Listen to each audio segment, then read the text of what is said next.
I have a friend who is afraid of spiders. This isn't very unusual. A lot of people are afraid of spiders. I don't really like spiders much myself.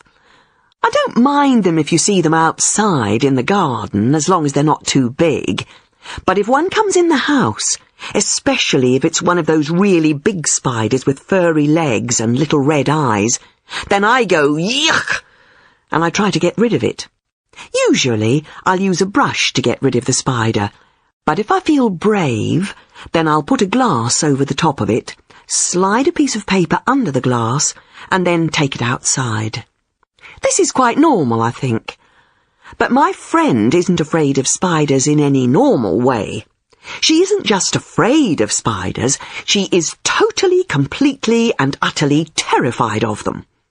When my friend sees a spider, she doesn't just go, ugh, or run away, or ask someone else to get rid of the horrible creepy crawly. No, she screams as loud as she possibly can. She screams so loud that her neighbours worry about her and think about calling the police. When she sees a spider, she shivers all over, and sometimes she freezes completely. She can't move at all because she is so terrified. Sometimes she even faints. But my friend had a surprise for me when we met for coffee last week. "Guess what?" she asked me. "What?" I said. "I've got a new pet." "Great," I said. "What is it? A dog? A cat?" "No." "A budgie?" "No." "A rabbit?" "No." "What then?" "I've got a pet spider." "I don't believe you." "It's true.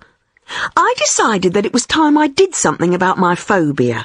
So I went to visit a doctor, a special doctor, a psychiatrist.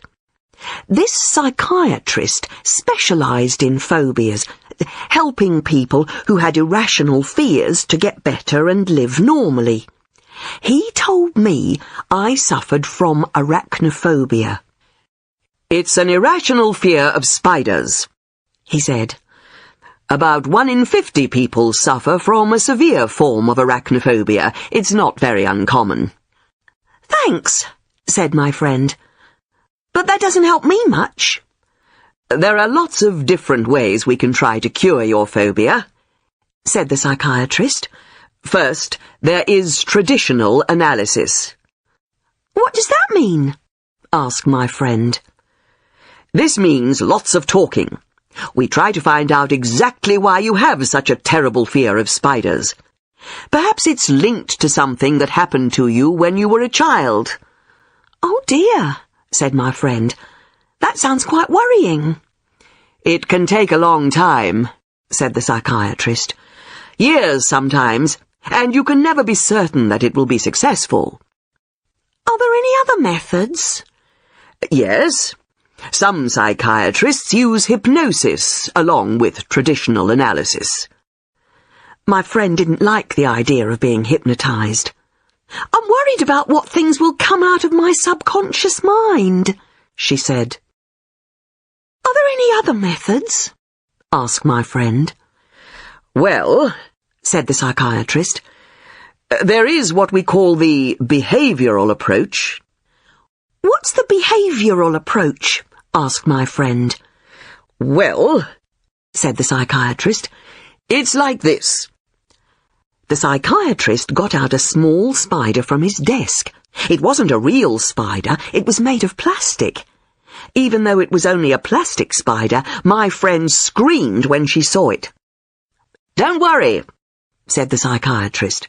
"It's not a real spider." "I know," said my friend, "but I'm afraid of it just the same." Said the psychiatrist. "A serious case."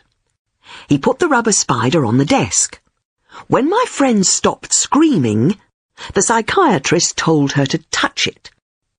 When she stopped screaming again, the idea of touching the plastic spider was enough to make her scream, she touched it. At first, she touched it for just 1 second. She shivered all over, but at least she managed to touch it. "Okay," said the psychiatrist. "That's all for today. Thanks. You can go home now." That's it? Asked my friend. Yes. That's all? Yes, for today. This is the behavioural approach. Come back tomorrow. My friend went back the next day, and this time the plastic spider was already on the doctor's desk. This time she touched it and held it for 5 minutes. Then the doctor told her to go home and come back the next day. The next day she went back and the plastic spider was on her chair. She had to move the spider so she could sit down. The next day, she held the spider in her hand while she sat in her chair. The next day, the doctor gave her the plastic spider and told her to take it home with her. Where do spiders appear in your house? Asked the psychiatrist. In the bath, usually, said my friend. Put the spider in the bath, he told her. My friend was terrified of the spider in the bath, but she managed not to scream when she saw it there. It's only a plastic spider, she told herself. The next day, the psychiatrist told her to put the spider in her living room. My friend put it on top of the television. At first, she thought the spider was watching her and she felt afraid. Then she told herself that it was only a plastic spider. The next day, the psychiatrist told her to put the spider in her bed. "No way!" she said. "Absolutely not!" "Why not?" asked the psychiatrist. "It's a spider," replied my friend. "No, it's not," said the psychiatrist. "It's a plastic spider. It's not a real one." My friend realized that her doctor was right. She put the plastic spider in her bed, and she slept there all night with it in her bed.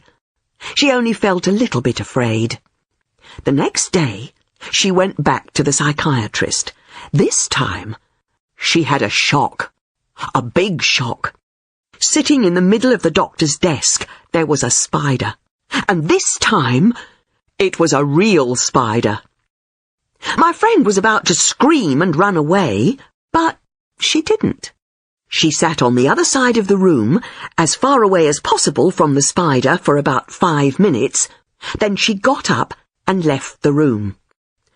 "See you tomorrow," shouted the psychiatrist to her as she left. The next day she went back, and this time the psychiatrist let the spider run around on his desk. Again, my friend stayed about 5 minutes, then left. The next day she stayed for 10 minutes, and the day after that 15. Eventually, the psychiatrist held the spider, the real spider with long furry legs and little eyes, in his hand. He asked my friend to come and touch it. At first she refused, but the doctor insisted. Eventually, she touched the spider, just for a second. The next day, she touched it for a few seconds, then for a few minutes, and after that, she held the spider in her own hand. Then she took the spider home and let it run around in her house. She didn't feel afraid. Well, okay, she did feel afraid, but only a tiny bit. "So, now I've got a pet spider," she told me again. "Well done," I said. "There's only one problem," she said. And as she spoke, I noticed that she was shivering all over. Then she screamed and climbed up on the chair. She was pointing to something on the floor. "Over there!" she screamed. "Look! It's a beetle!" Check out some of my other videos. Don't forget to like and subscribe to the channel. New videos every day. Good luck and take care of yourself.